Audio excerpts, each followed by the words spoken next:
Am I sharing yet? Nope. Okay, here we go.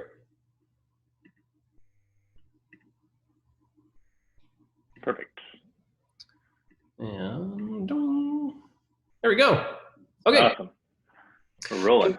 Last week, if you joined us, we talked about protein, all things about protein. This week, we're going to talk about fat and how important that is to our health.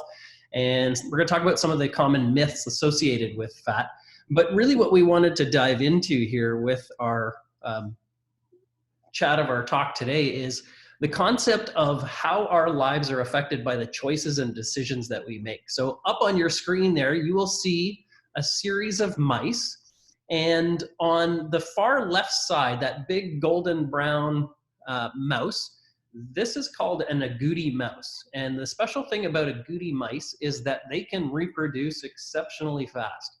Now, what they did with these mice is they actually put them through a change in their lifestyle. So they actually fed them a different diet, restricted their amount of activity, and over the course of several generations, you can see the progression where they become more and more modeled to the point where their size, their hair and appearance completely changes and transforms. And the unique thing there is that this is just over a series of generations because of a lifestyle or a modification in the way in which they're taking in nutrients, the way they're taking in exercise and activity.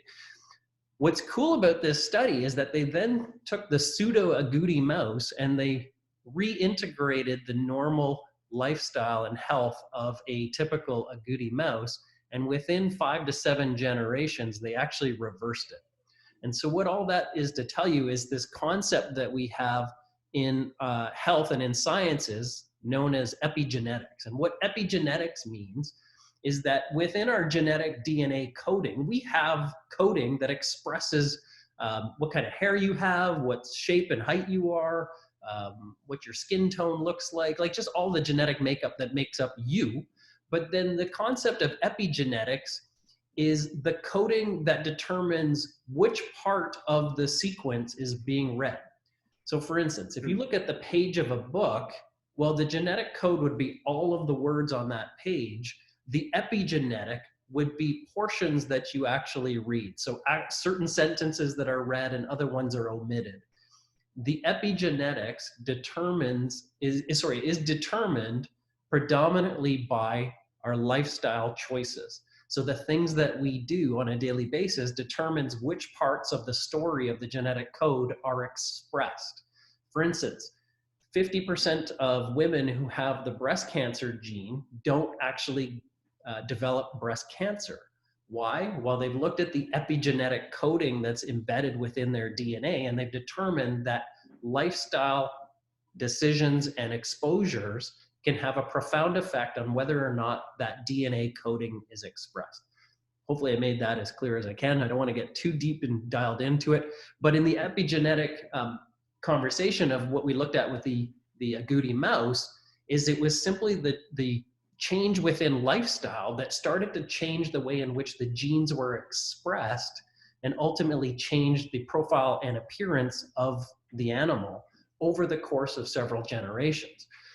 Long story short on that is that if we were to start to change the way in which we live, our effects on future generations can be profoundly changed here and now. Now, women are actually born with their DNA firmly determined, right? So if a grandmother years ago when she was pregnant with her daughter actually carries the DNA of her daughter inside. So you got 3 generations in one human being. Like, that's pretty incredible. Mm-hmm. So the decisions and choices that were made 100 years ago can have a profound effect on what our genetic makeup is today.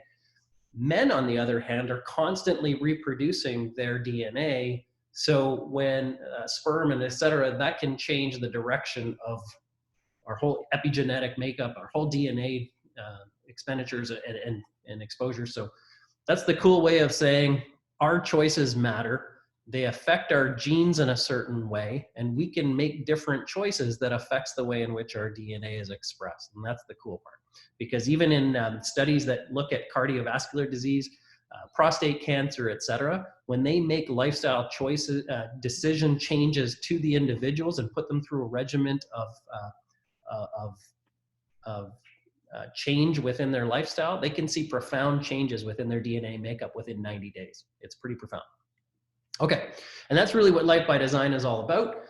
So we've got, eat by design, how you eat, what you put in your body nutritionally, chemically, what you're exposed to within your environment. The move by design, how well your body expresses itself through movement and activity, and it's a requirement for us to become healthy.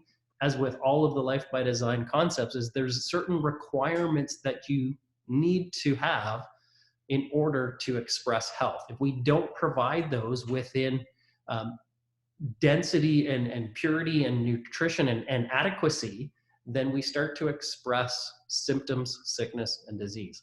If we provide those nutrients and those requirements in adequate supply, we express health. If we don't, we express symptoms, sickness, and disease. So that's as simple as I wanted to make it. So that case, Dr. John's going to take it over from here, and we're going to talk a little bit more about specifically fat.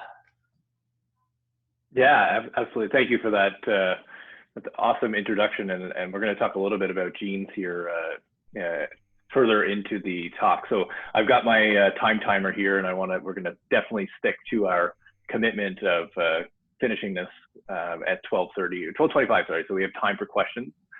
So don't worry if anything comes up. We're going to have a Q&A here at the end.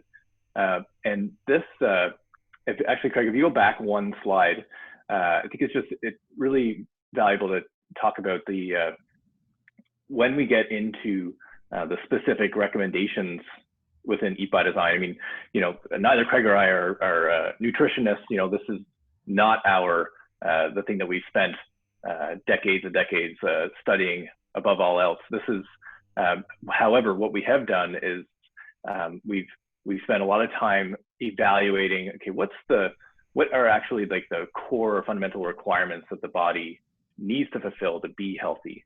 And when it comes to nutrients, there's really a spectrum, right? When we look at the different types of foods available to us, there's some that are of really high quality, so they have a high nutrient density, and there's some that are lower on that hierarchy. And so within Eat by Design, we really try and simplify, and we want to just focus on, okay, what are the foods that we can consume that are going to give us the biggest bang for our buck, basically. So the number one thing is nutrient density. So really what's going to give us all the various building blocks and the best source of energy for our body to function optimally. And then number two is the toxicity. So every food that we eat has some degree of toxicity. That's something I was a little bit shocked when I first learned that. It's like, even something as simple as like a strawberry, right? There's, we think of it as having, all health promoting benefits to it. And of course, berries are super high nutrient density, but they also contain certain little molecules that are a little bit irritating to our guts. And some people struggle with those more than others. So every piece of food that you eat has some degree of toxicity. So we're always trying to figure out what's the best, what's going to maximize density, nutrient density, and what's going to minimize toxicity. And when it comes to kind of bang for your buck, definitely fat is one of the best, especially if it's like a high quality source of fat. In terms of nutrient density, it's pretty high. And so Craig, you can flip to the next page there, because it's fat itself often, especially if it's coming from, let's say, like a healthy animal source or even a vegetarian source, it comes packaged with a whole bunch of other nutrients, particularly micronutrients, vitamins, minerals, those kinds of things. But I wanted to dive into some of the myths, because this is like, I think it's like I sometimes laugh. Craig and I will laugh about this, but also it's like easy to get really angry about some of the myths that we've all been sold over the last, well, certainly my whole life, but I think it extends back over, the last 50 or 60 years. And the first one, and it's one that I think has been beaten into my generation for sure, is that saturated fats make you fat. And it's so confusing, because fat is actually the same word. We're talking about the same kind of root molecule, and and so of course it kind of makes sense. Like if I eat fat, that's going to become fat on my body. Now, it's true that if you're eating a lot, like a really high calorie diet, it doesn't really matter where the calories are coming from. That is, if you're not, if you're not burning the same amount of what you're consuming, you're going to put on weight. That's just the reality. It is a fairly simple equation in that sense. But when it comes down to it, we know that by and large, the biggest source of like fat, accumulating fat on our bodies, it comes from not fat, but it actually comes from sugar. And Craig, you flip to the next slide there. Look, one of the biggest challenges that we're facing in our culture here in Canada is diabetes. There are, this is from 2015, 1.2 million Canadians that are dealing with diabetes. That's just the ones that are diagnosed. So there's probably a 10-to-1 factor there of people that are what's called pre-diabetic, and those are people that are on their way to becoming diabetic. They just haven't quite reached the milestone, the numbers to cross the line to become diabetic. And this is also, there's a real myth around diabetes too. This is type 2 diabetes that we're talking about. And used to be called adult onset diabetes, but now we're seeing kids as young as 12, 13 years old being diagnosed with diabetes. And this is when the body loses the ability to manage sugar. And this ties in, we know that diabetes and obesity are kind of like really, they're pretty much like lockstep with one another. And one influences the other. It's hard to determine which one comes first. Some cases it's the weight gain, in other cases it's the diabetes, but they both are the result of the same, what Craig was referring to, the epigenetic mismatch, right? The choice of consuming a really high carbohydrate diet that causes downstream effects like blood sugar dysregulation and weight gain. And so the concept that fat makes you fat, in fact, there's now good research coming out around, you've probably heard about like the ketogenic diet. It's, all the rage on social media, and there's tons of people making really crazy claims about it. And I want to be a little more muted about it because there's still the research is still really quite new, but there is some good indication that certain individuals consuming a really high fat diet are seeing all manner of chronic health problems disappear, or at least significantly reduce, including weight gain. So I wanted to share that little anecdote, and there's tons of great resources on the ketogenic diet that you can find online, or just ping Dr. Craig and I, and we are happy to share that with you. Eat by Design isn't ketogenic it does. We do recommend that you consume a bit more fat, and we'll talk about that at the end. So that's a myth number one, is that fat makes you fat. Not true. Okay, it really comes down to carbohydrates and then the overall amount of calories that you're consuming. Myth number two, this is another one that we've been told for, I think it was from the 50s, that saturated fat will kill you, right? It's the underlying driving factor for heart disease.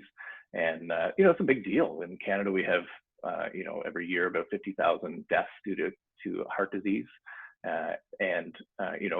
Within North America, it's, certainly upwards of a million deaths per year. And so when we were taught this message, saturated fat is linked with heart disease, I mean, it's no wonder that we all pay attention, right? Because heart disease is a really scary thing. And this all comes from really the root of this line of thinking, or this message, comes from you can all tie it back to one particular researcher, and his name is Ansel Keys. So I don't want to go into the weeds here, but basically he, in the 50s and 60s, he was a really prominent nutrition researcher, and also a very staunch advocate of vegetarianism. And so he released a couple of really big studies that kind of led the way to all this like low fat craze. And one of the big ones was called the 7-country study. And I mention it just because it just shows how politics can really influence nutrition, and unfortunately then has a huge impact on us. And so he set out to determine, is there a relationship between how much saturated fat people eat and the rates of heart disease?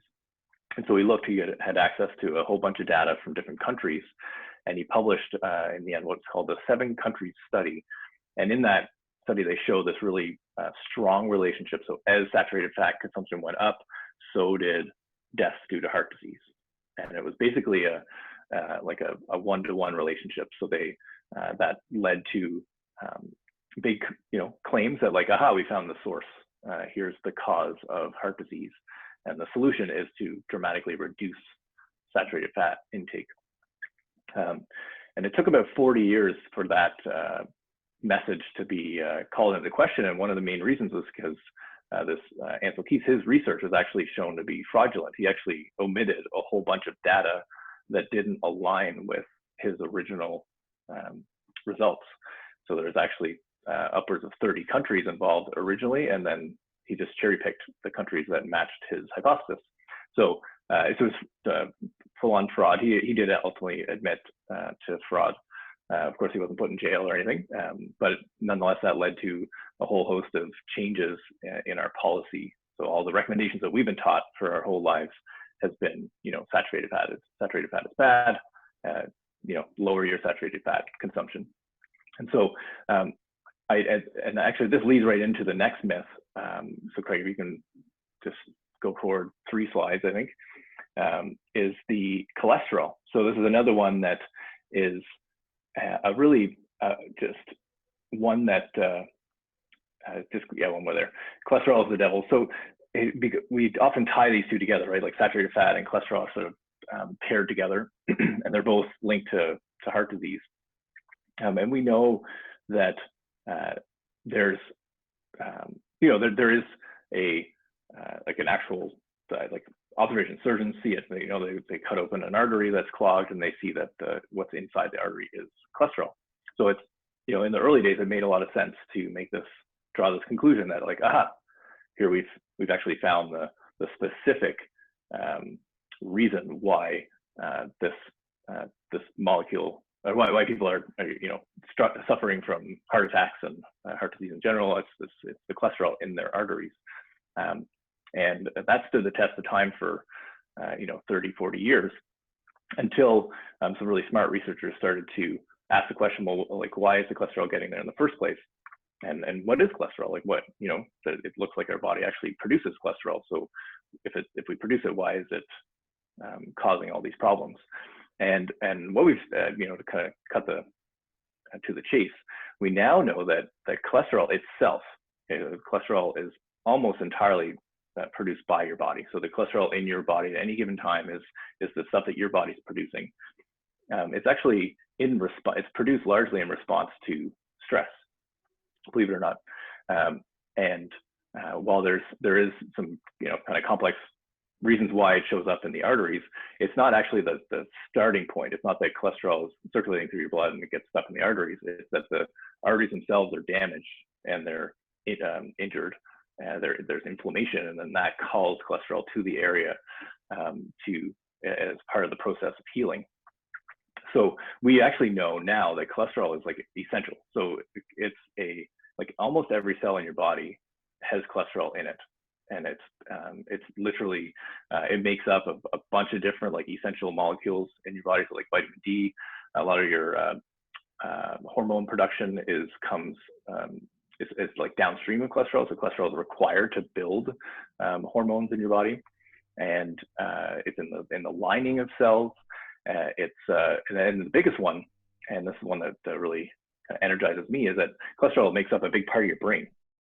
It's really super important for your brain to function properly, and fat in general. Actually, your brain by weight is about 25% fat, and a big chunk of that is cholesterol. So one kind of really, I would say, scary thing that we're starting to see in the literature is that there's an increased. So the individuals that are on long-term cholesterol lowering medication, actually they're showing a higher incidence of chronic degenerative brain problems, so like Alzheimer's and dementia. So, that's pretty scary, right? And if we don't necessarily need to, if the root problem isn't cholesterol, then perhaps lowering cholesterol just as a rule is not a great idea. So I'm not a medical doctor. I don't, I'm not going to make any claims about the recommendations that and perhaps any one of you have been given by your medical doctor, but it's certainly worth asking the question. So yeah, Craig just moved forward there. Perfect. So yes, big deal. Cholesterol is a big deal. And so that's why I think these three myths, like if we can kind of, I certainly feel confident to say, okay, we've busted these three myths, and I'd love to hear your questions. But given that, what's a reasonable amount of fat to be eating, and how do we kind of break through this, really strongly held beliefs around fat is bad?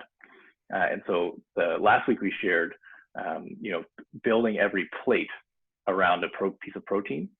And I think a good place to start is, you can at least one meal a day, you can have a fatty type of protein. So like if you're looking at like healthy animals, actually eating the fat of healthy animals is great. So like I buy grass-fed beef.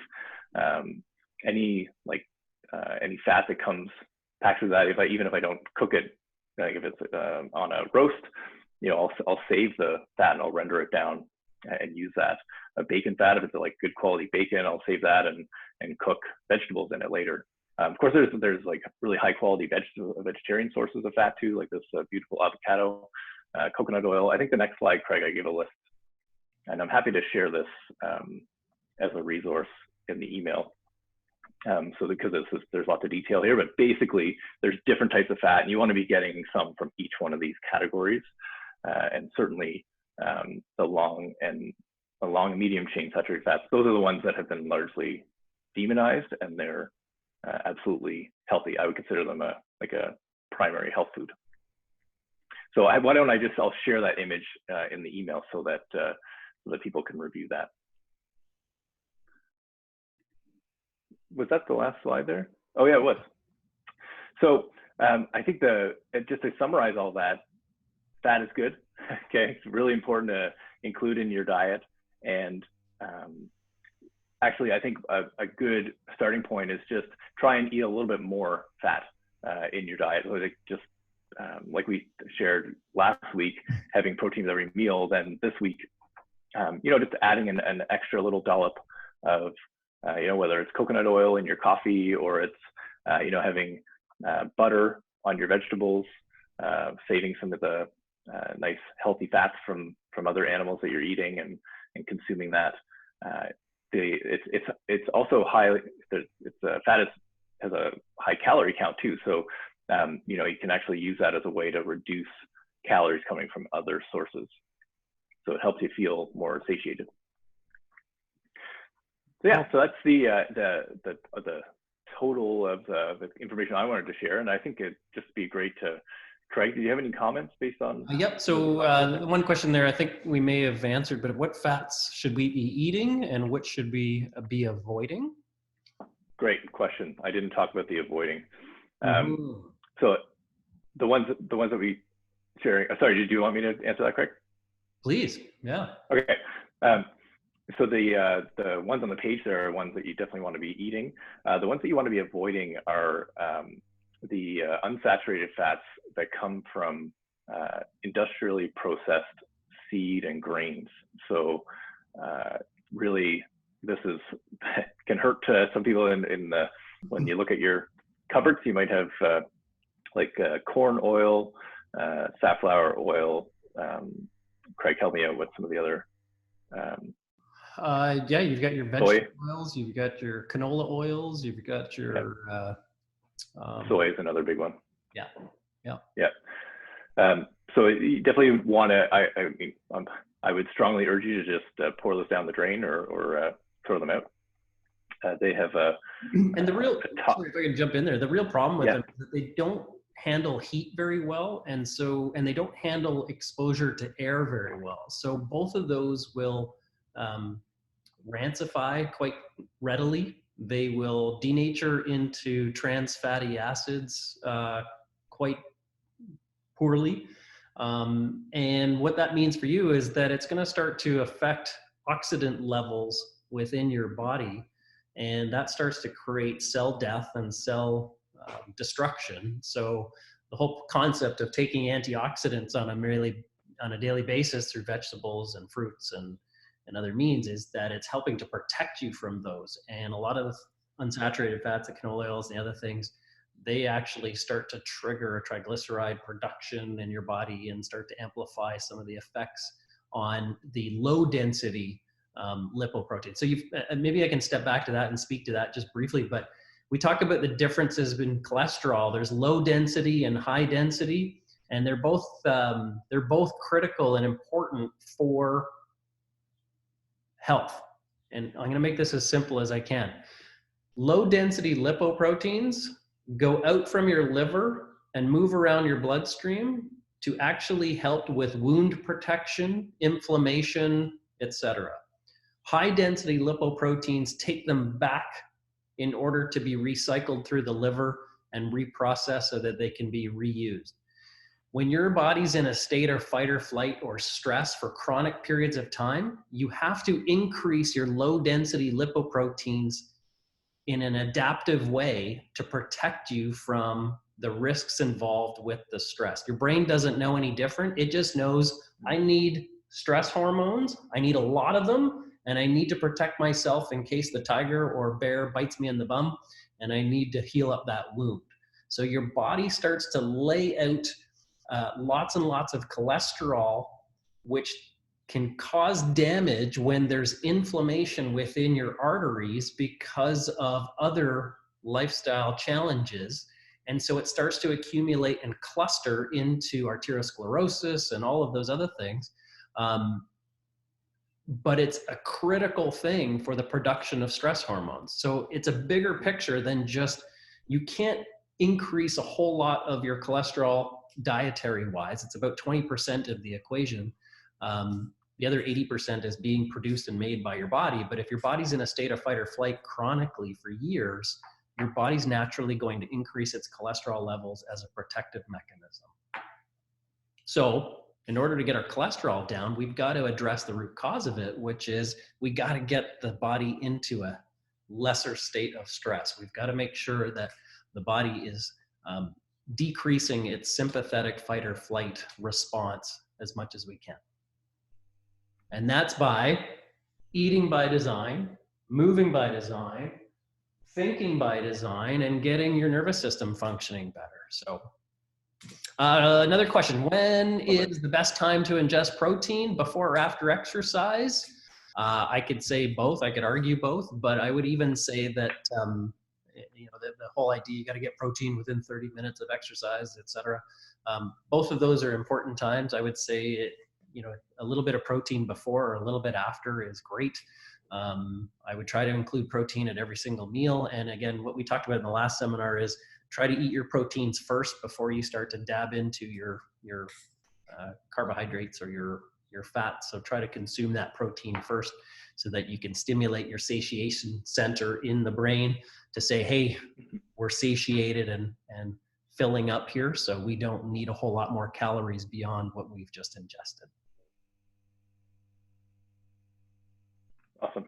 So like and I could dive in deeper on that, is that if you were a high, let's say you're a triathlete, you need some protein to prevent muscle wasting and muscle degradation before your activity, but you're going to need it to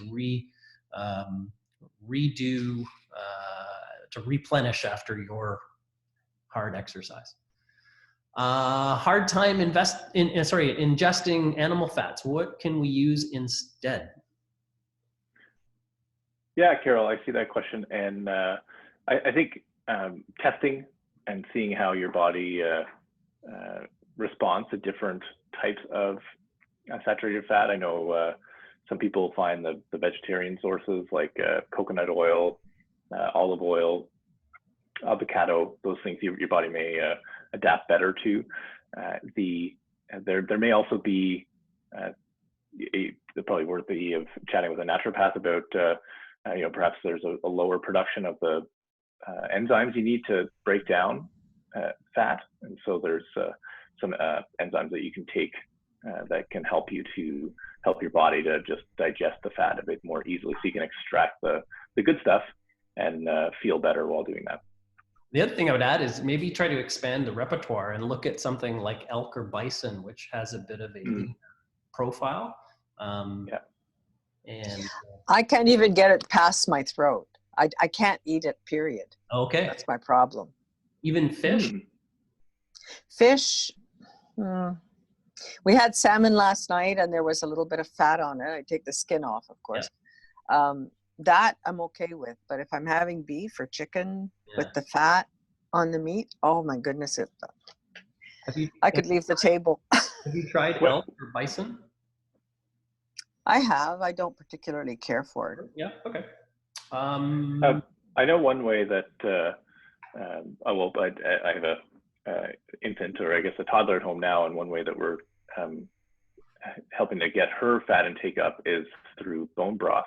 And so that's a nice way to, you can, make a nice big pot of bone broth, or you can buy, there's great brands actually nowadays, grass-fed beef and, or chicken stock, and the beef ones tend to have a higher fat content, and just drink it. That's a really nice way, or as I mentioned before, like coconut oil in your coffee or another hot drink. Maybe that would help kind of get beyond the gag reflex. Yeah, so give those a try, Carol, and we can always chat more about that. What about what about cottage cheese yogurt? Is it better to buy full fat, or I guess quarter or half fat? Absolutely, yeah. So another great preempting question there. Normally we mentioned this. So into the dairy, like dairy is always good to test if you're, if you do well with dairy or not. Remove it for 30 days and then add it back in. Assuming that your body tolerates dairy well, then we always recommend like the highest fat sources possible. So sorry, John. If we get cut off here, everybody just click back on the link again if it ends, and it'll start up again. Oh yeah, less than a minute. Okay. So moral of the story: higher fat, better. Higher fat dairy is better. Yeah, a fuller fat is better. Yeah. Any other questions? All right. Next week, John, what are we going to tackle? That's a good question. I think the next one that's up for us is the myth about grains. Okay. And are grains good for us? And we're safe because we're behind our screens. No one can throw stuff at us. True. Very true. Okay, so we'll see you all next Thursday, same bat time, same bat channel. Thank you for joining us. You will get a recording of this here in the next couple of days. Hope that you all have a fantastic long weekend, and look forward to so that we get some strategies this week. Protein and increase some fats together go beautifully. Enjoy some bacon